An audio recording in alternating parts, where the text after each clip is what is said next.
নমস্কার করো মানুষকে। মার্টিন সাহেব আসুন। হারোয়ার প্রার্থী মোহাম্মদ আব্দুল মাতিন সাহেব, তুমি ওনার হাত মেলাও, ওনার হাতে হাত ধরো। খালেক এসো। আজকে আবার দেখছিলাম, কই গো মাওলানা সাহেব, ওঠো নমস্কার করো। দেখলেন না? তা আমি তো শিখাবো, এই রাজনীতি করতে নেবে যেমন আল্লাহ আকবার বলবি না, নমস্কারও বলবি না। কেন নমস্কার আমার হিন্দু ভাইদের স্টাইল, আর আসসালামু আলাইকুমটা আমাদের স্টাইল। অতএব রাজনীতি যখন করতে গেছি সেখানে দেশের মানুষ আছে, হিন্দু আছে, মুসলমান আছে, সেখানে আসসালামু আলাইকুমও বলার দরকার নেই আর নমস্কার দিবারও দরকার নেই। উঠেই বলবি আমার প্রিয় দেশবাসী, আমার বাংলার মানুষ, আমি তোমাদের ঘরে যদি জিতাও 5টা ভালো হবে দেবো, তাই তো নাকি? হাই দেখেন বলছে ঠিক। উঠে আপনার যা বলার সেটা বলবেন যে আমাকে যদি জিতান আমি আপনাদের জন্য বিধানসভায় আওয়াজ তুলবো, এলাকার যা প্রয়োজন আছে সেটা মিটাবো, এই তো কথা রে বাবা। কিন্তু না, ওখানে বলতে পারছে না যে এটা আমাদের বলা যায় না। কেন? যদি আবার টিকিটটা ক্যান্সেল করে দেয়। এটা গেল। আবার আমার ঘরের একটা রয়েছে, টুপিটাকেই বাদ দিয়েছে। হাই রে তুই কি? হ্যাঁ ভাই ভাইয়ের জায়গায় ভাই, ভাই ভাইয়ের জায়গায়, রাসূলুল্লাহর আগে ভাই নয়, দ্বীনের আগে ভাই নয়। আমি তাকে ব্যক্তি আক্রমণ করছি না, তার হিদায়াতের জন্য দোয়া যেমন চাইছি, ইনার হিদায়াতের জন্য দোয়া চাইছি। আল্লাহ এদের দুজনকে হিদায়াত করুক, বলুন আমিন। এ ভাই নয় বলে যে বলবো হিদায়াত হবে না তা না, একে আল্লাহ হিদায়াত করুক, এই শয়তানদের থেকে চলে আসুক, আমার ভাইটাও যেন ফিরে আসে, বলুন আমিন, বলুন আল্লাহুম্মা আমিন। এদের হিদায়াত দরকার, ঠিক না বেটি? কিন্তু এদের হিদায়াতের জন্য সবথেকে বড় ওসিলা হলো এদের হারা দরকার। আমার কথা কি কষ্ট হলো? এদের হিদায়াতের জন্য সবচেয়ে প্রথম রাস্তা হলো হারা দরকার। কারণ জিতে গেলে আরো হারামের মাল ঝাড়বে, আর যত হারাম খাবে তত জাহান্নামের দিকে যাবে, পরিবর্তন হওয়ার রাস্তা পাবে না।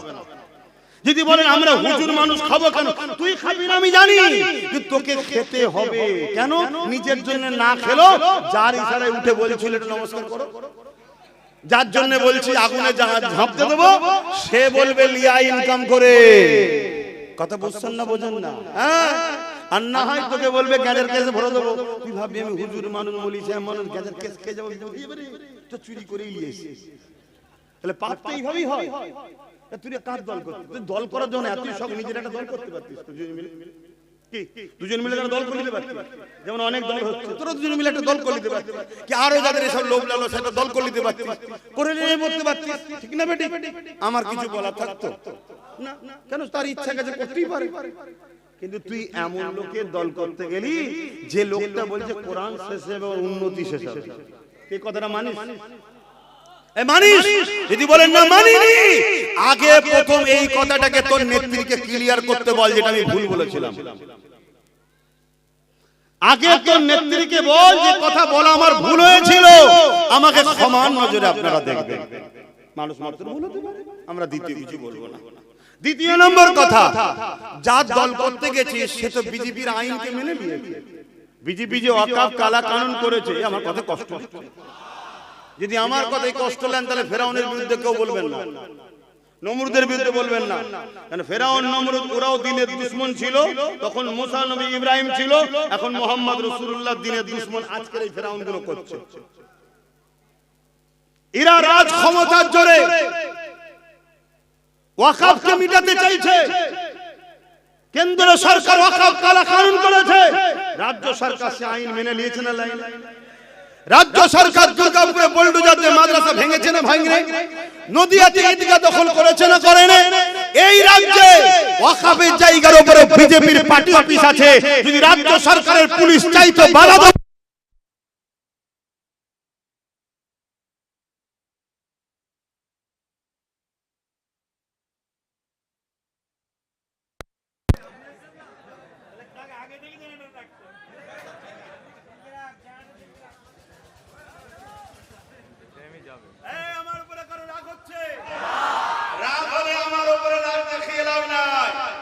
যদি তোমার দাদা দিদির দলকে ভালোবাসো আর তার বিরুদ্ধে বললে যদি তোমার রাগ হয়, তাহলে আমি আমার কোরআনকে ভালোবাসি, আমার কোরআনের বিরুদ্ধে যে বলবে তার উপরে রাগ হবে। তুমি যদি তোমার দাদা দিদির দলকে ভালোবাসো, তাদের বিরুদ্ধে বললে যদি তোমার রাগ হয়, আমি আমার ওয়াকফ মসজিদ মাদ্রাসা কবরস্থানকে ভালোবাসি, তার বিরুদ্ধে যে করবে তার উপর আমার রাগ হয়। কোন এমন মুসলমান আছে যে কোরআনের দুশমনকে ভালোবাসে, কোরআনের বিরুদ্ধে গিয়ে তারপরে সে বলবে আমি ঈমানদার আছি? খুব সাবধান হন। এদের জন্য দোয়া করি, আল্লাহ এদেরকে হেদায়েত করো, বলুন আল্লাহুম্মা আমিন। তাহলে এদের প্রথম স্টপেজ হচ্ছে এদের হারা দরকার। তাই যদি এদেরকে কেউ ভালোবাসেন, এদের চাহানেওয়ালা আলেম উলামা মাননেওয়ালাও যদি কেউ আমার কথা শুনে থাকেন, যদি বাঁচতে চান সর্বপ্রথম এদেরকে হারান, না হয় আগামী দিন এদের দ্বারা, যেমন এক মাওলানার দ্বারা মদের বিলে সই করিয়েছে, জানেন তো নাকি? সে বেচারি একটা সময় কিন্তু ভালো ছিল, কিন্তু এর পাল্লাই পরে খারাপ হয়ে গেছে, সঙ্গ দোষ, শুনছেন তো নাকি? সেই মৌলী সাহেব আজকে খারাপ হয়ে গেল। তা এরা যদি যেতে, এদের দ্বারা তো এরকম অনেক নোংরা কাজ করিয়ে নেবে। তাই ইসলামকে যদি ভালোবাসেন, দ্বীনকে যদি ভালোবাসেন এবং এদেরকেও যদি ভালোবাসেন, প্রথম কথা হলো এদের হারা দরকার। তাহলে আল্লাহ হয়তো এরা যখন হেরে যাবে, এদের কাজ দল গুরুত্ব দেবে না, আর দেবে না। একটা শুধু মজা লিবার জন্য নিয়েছে, এটা থাকে না, সেটা চুষে লাও। এর আগে আমাদের পরিবারে আরো অনেকের মজা লিয়েছিল না, এখন তাকেই গাল দিচ্ছে, কেন চুষা হয়ে গেছে। এখন এদের থেকে একটু নিতে চাইছে, যখন দেখবেন হেরে গেছে বলবে হ্যাঁ এইসব ভেড়গুলোকে কি করতে নিয়েছিলি, বাদে বাদে বাদে বাদে, তখন এই বেচারিগুলো আবার সেই বাবারা বাবারা করতে করতে চলে আসবে আমাদের মঞ্চে। তাহলে এদের হারা দরকার আছে না? তাহলে আমি কেন দুশমন? এক কথা বলছি, আমি তাদের ভালো চাইছি। ভাই দেখেন ভালো যুগ নেই না, ভালো কথা বলতে নেই। আরে ওসব নাচ গানের কথা ছাড়ো না, কথা করে ফেলেছে, কি করা যাবে? সব মলি সাহেব মানুষের ডিপে ঢোকে, ওসব কথা বাদ দাও, হয়ে গেছে, কি করা যাবে? ওর থেকেও ভয়ানক ভয়ানক কাজ হয়ে যাবে। আল্লাহ হিফাজত করুন, বলুন আল্লাহুম্মা আমিন। তো যাই হোক, সময় তো কম, একটু সালাম দিয়ে এসআইআর নিয়ে একটা কথা বলবো। কেন এসআইআর নিয়ে মানুষ টেনশনে আছে, তাই তো নাকি? একটা কথা বলবো, একটু সালাম দেন। ইয়া নবী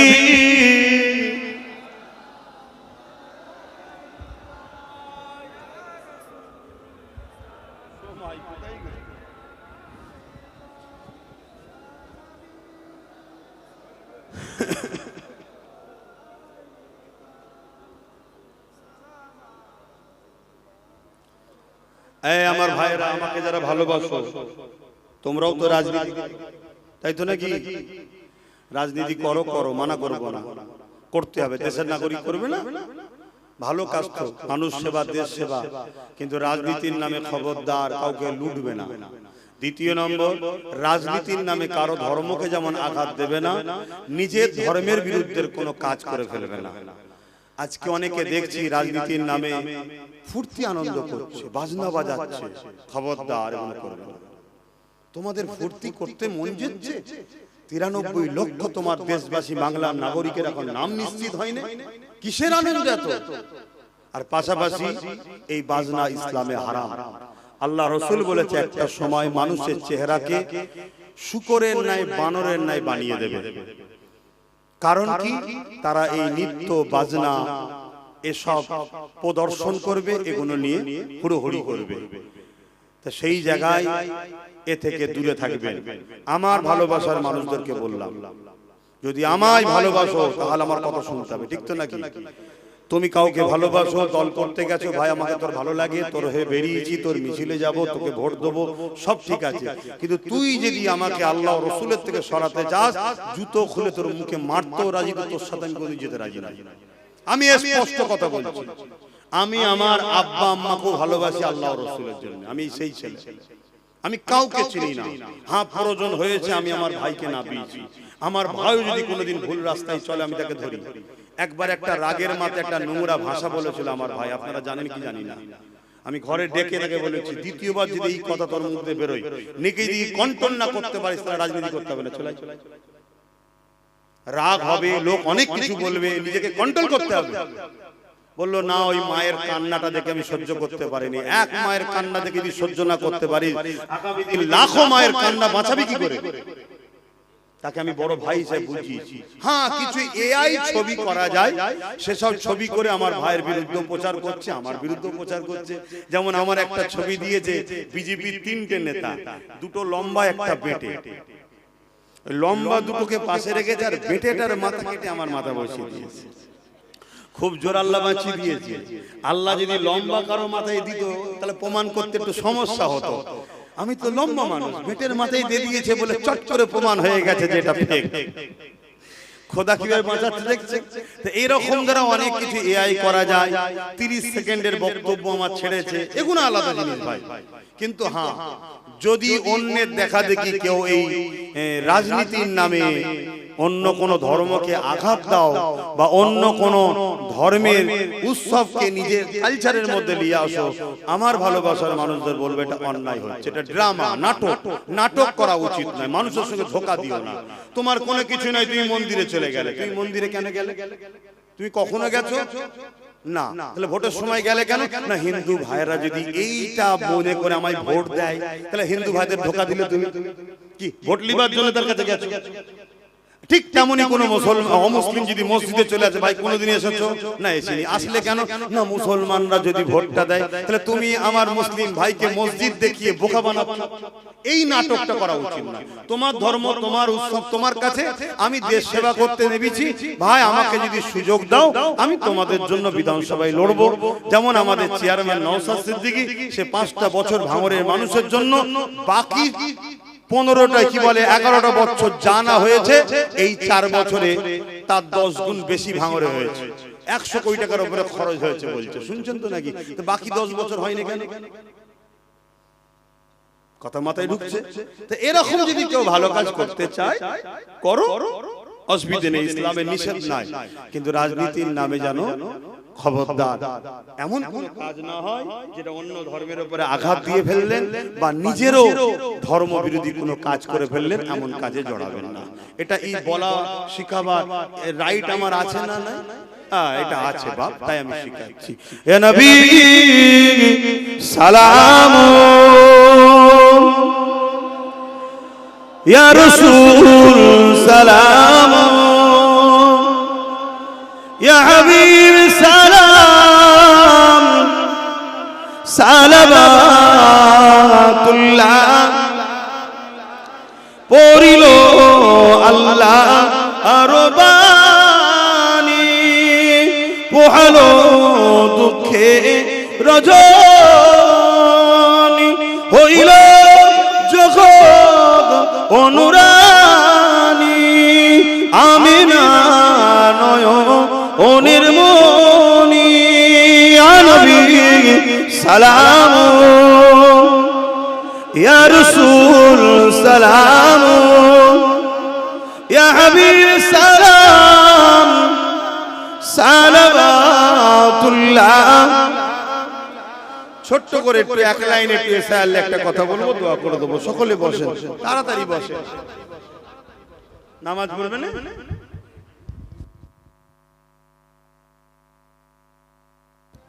শোনেন শোনেন, এই যে এসআইআরে যাদের নাম বাদ গেছে, শুনছেন তো, ডিলিট হয়ে গেছে, আমি তাদেরকে বলবো ভাই, এসআইআর আরো 11টা থেকে 12টা রাজ্যে হচ্ছে, শুনছেন তো?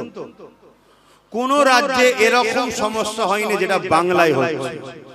বাংলাকে স্পেশাল করে টার্গেট করা হয়েছে, আর এই টার্গেটে বিজেপি হলো প্রকাশ্য দোষী। বিজেপি কি প্রকাশ্য দোষী?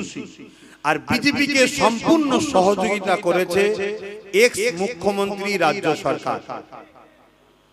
উদাহরণস্বরূপ অন্যান্য রাজ্যে এসআইআর হচ্ছে, কোন রাজ্যে এসআইআর এর মীমাংসার দায়িত্ব নির্বাচন কমিশন কি হাত থেকে বিচারপতিদের হাতে যায়নি, নির্বাচন কমিশনের হাতেই সব ছিল। প্রায় ৬০-৬৫ লক্ষ লোকের নাম এখনো বাকি আছে, তাদেরকে কাগজপত্র নিয়ে দেখা করতে বলছে। ঠিক তেমন সময় খেয়াল করে দেখুন, সুপ্রিম কোর্টে গিয়ে কোর্ট করে নাটক করে নির্বাচন কমিশনের হাত থেকে তুলে নিয়ে বিচারপতিদের হাতে দিল। কারণ কি? নির্বাচন কমিশনার যাতে ভোটটা ঘোষণা করতে পারে। কারণ নির্বাচন কমিশনের হাতে থাকলে আমরা আন্দোলন করতে পারতাম যে আপনার নাগরিকের ভোটের সমস্যা মিটাই না, আধার কার্ডে ভোটার কার্ডের আপনি ভোট ঘোষণা করলেন তার মানে, কিন্তু তাকে দিয়ে দিল কোথা বিচারপতির হাতে। আর বিচারপতি বলছে এটা তো আমার কাজ নয়, ভোটকে ঘোষণা করবে না করবে, আমাকে দায়িত্ব দিয়েছো আমি দেখছি, আমার যেটা সন্দেহ হবে আমি কেটে দেবো, পরবর্তীতে তুমি ট্রাইব্যুনালে যে উকিল টুকিল লাগিয়ে দলিল কাগজপত্র নিয়ে তুমি যাবে, তখন যদি জজ সাহেব মনে করে তুমি নাগরিক তো নাগরিক। এরকম হচ্ছিল না হচ্ছিল না। কিন্তু মালদায় কোন এক জায়গায় কিছু অ্যাক্সিডেন্ট ঘটাতে পুরো সেটাকে ঘেটে ঘ হয়ে গেল। এখন ঘোষণা শুনছি কি যা হবে ভোটের পরে হবে। আদৌ ভোটের পরে হবে কি হবে না কোনো গ্যারান্টি আছে? এই যে 93 লক্ষ কম বেশি মানুষ আজকে বিপদে পড়েছে, এর জন্য সম্পূর্ণ দোষী কেন্দ্র সরকার। আর সেই সরকারকে সম্পূর্ণভাবে যে বাঁচাতে সহযোগিতা করছে সেটা হলো এক্স মুখ্যমন্ত্রী রাজ্য সরকার। আমার সঙ্গে আপনারা কি একমত হতে পারছেন? যদি না হন তাও বলবেন একমত করা হতে পারছেন, হাত তুলে সাক্ষী দেন। বাস এই যে মানুষকে ফাঁসানো হলো, যে মানুষকে ফাঁসায় সে জালিম না জালিম নয়। দ্বিতীয় নম্বর চলে আসেন ওয়াকফ, অর্থাৎ ইসলাম ধর্মের ধর্মীয় সম্পদ, মসজিদ, মাদ্রাসা, কবরস্থান, ঈদগাহ, খানকা, এটাকে কেউ যদি জুলুম করে ধ্বংস করে দিতে যায় সে জালিম না জালিম নয়। কেন্দ্র সরকারি ওয়াকফকে মিটাতে চাইছে না চাই না, রাজ্য সরকার সাথ দিয়েছে না দেয়নি? জোরে বলো। তাহলে এরা দুজনই ওয়াকফের বন্ধু না দুশমন? জোরে বলো। দুশমন যে হবে আমার মসজিদ মাদ্রাসা সে জালিম না জালিম নয়? এবারে চলে আসুন রাসূলুল্লাহর একটা হাদিস, এখানে আমার উলামা ভাইরাও রয়েছেন, রাগ না করে চশমা খুলে দিয়ে আসুন। কি ভুল হচ্ছে আব্বাস সিদ্দিকীর বুঝান, কিন্তু মনে রাখবেন বিপদে আমি আছি আপনিও আছেন। আপনি ফুরফুরা ওয়ালা হন, তাবলীগ ওয়ালা হন, দেওবন্দি ওয়ালা হন, বেরেলি ওয়ালা হন, আর যে কোনো ওয়ালা হন, বিপদে কিন্তু আমি আপনি উভয়ই রয়েছি। কেন কবরস্থান আপনার আমার, মসজিদ আপনার আমার, মাদ্রাসা আপনার আমার, সবটা টার্গেট। তাই মনে রাখবেন ব্যাপারটা বুঝার চেষ্টা করুন। তাই আমি বলবো আল্লাহ রাসূলের মিশকাত শরীফের হাদিস, নবী বললেন কোন মুসলমান যদি অত্যাচারী জালিম জানার পর কোন মুসলমান যদি শক্তিশালী করার জন্য তার সাথ দেয়, ওই মুসলমান ইসলাম থেকে বেরিয়ে যাবে। আমি আবার একবার বলছি, কোন মুসলমান যদি অত্যাচারী জালিম জানার পরও তাকে শক্তিশালী করার জন্য সাথ দেয়, ওই মুসলমান ইসলাম থেকে বেরিয়ে যাবে। যারা এসআইআর এর নামে নিরীহ মানুষকে পেরেশান করছে তারা জালিম না জালিম নয়? এর জন্য কেন্দ্র সরকার রাজ্য সরকার উভয়ে দোষী না দোষী নয়? তাহলে এরা জালিম না জালিম নয়? যারা ওয়াকফকে মিটাচ্ছে কেন্দ্র ও রাজ্য সরকার, এরা জালিম না জালিম নয়? জানার পরও কেউ যদি এদেরকে ভোট দেয় তার মানে শক্তিশালী করার জন্য, তারা ইসলামে থাকবে না বেরিয়ে যাবে? রাসূলুল্লাহর হাদিস। আর যে বেরিয়ে যায় তার নামাজ, তার দাড়ি, তার টুপি, তার মুফতি, তার মাওলানা, তার বক্তা, তার হুজুর, আর কিছু রইলো? একটু মাথা ঠান্ডা করে কাজ করবে। রইলো এবার এই কথা, রইলো বিজেপি চলে আসবে। বিজেপি আসার জন্য সবথেকে বেশি সহযোগিতা এই বাংলায় যিনি করেছেন তিনি রাজ্য সরকার। কেন 15 বছর আগে এই বাংলায় কোনো বিজেপি ছিল না, ইনি বিজেপিকে এনেছে, খাল কেটে কুমির এনেছে। এক। দ্বিতীয় নম্বর, সে যেভাবে মুসলমানদের নামগুলোকে বাদ দিচ্ছে প্রতিটা বিধানসভায়, তাহলে আপনি যদি 20% 20,000 মুসলমান 30,000 মুসলমান ভোটই দিতে না পারেন তাহলে আপনি রুখবেন কি করে? কিন্তু 2021 আমি বলেছিলাম যে চেয়ারের একটা পায়া তৈরি করো। আজকে যদি এই সরকারকে তুমি 2011 200 কি বলে 150টা কি 140টা দিতে, আর আমাদেরকে যদি 40 50 60 70টা দিতে, কম বেশি যারা ছিলাম আমরা, তাহলে একসাথে সরকার হতো না হতো না? তাহলে এই সরকার কি এই জুলুম করতে পারতো? অতএব বোঝো এখনো সময় আছে। হাড়ুয়া হোক, বাদুরিয়া হোক, দেগঙ্গা হোক, বসিরার উত্তর হোক, ভাঙর হোক, মিনাকা হোক, ক্যানিং পশ্চিম হোক, ক্যানিং পূর্ব হোক, এই যে কোনো ভাবো আমডাঙ্গা হোক, অশোকনগর হোক, এসব জায়গায় একদম বুঝতেই তো পাচ্ছেন আবহাওয়া সব উল্টো চলছে এখন। তাহলে এই জায়গায় আপনারা যারা এদিক ওদিক আছেন, আমি বলবো এদিক ওদিক না করে কমসে কম ভাবেন যে আমাদের হাতে 15-20টা থাকে তাহলে লড়াই করার একটা জায়গা থাকবে। একটা ছেলে যদি এতটা লড়াই করতে পারে, তো এইটা একটু মাথায় রাখার জন্য আপনাদেরকে বলার অধিকার আছে না? একটু অধিকার নিয়ে বলে গেলাম।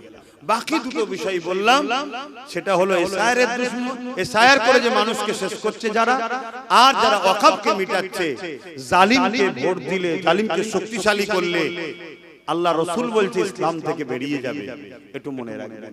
তাই আপনি হয়তো কাউকে ভালোবাসেন, আজকে সে কিছু ভুল করে ফেলেছে, আপনি ভালোবাসার ঝুঁকে পড়ে তার পক্ষে দাঁড়িয়ে সোশ্যাল মিডিয়ায় কথা বলছেন, আপনি আপনার ভালোবাসাকে আরো পাকে পুঁতছেন। আমাকে যদি সত্যি কেউ ভালোবাসে, আমার যদি ভুল হয়, সে আমার হয়ে হাওয়া যদি দেয়, তাহলে জানবেন সে আমার দুশমন। আর সে যদি আমায় সত্যি ভালোবাসে, সে আমায় বুঝাবে যেটা আপনি ভুল বলছেন, তাহলে জানবেন সে আমার উপকার করলো।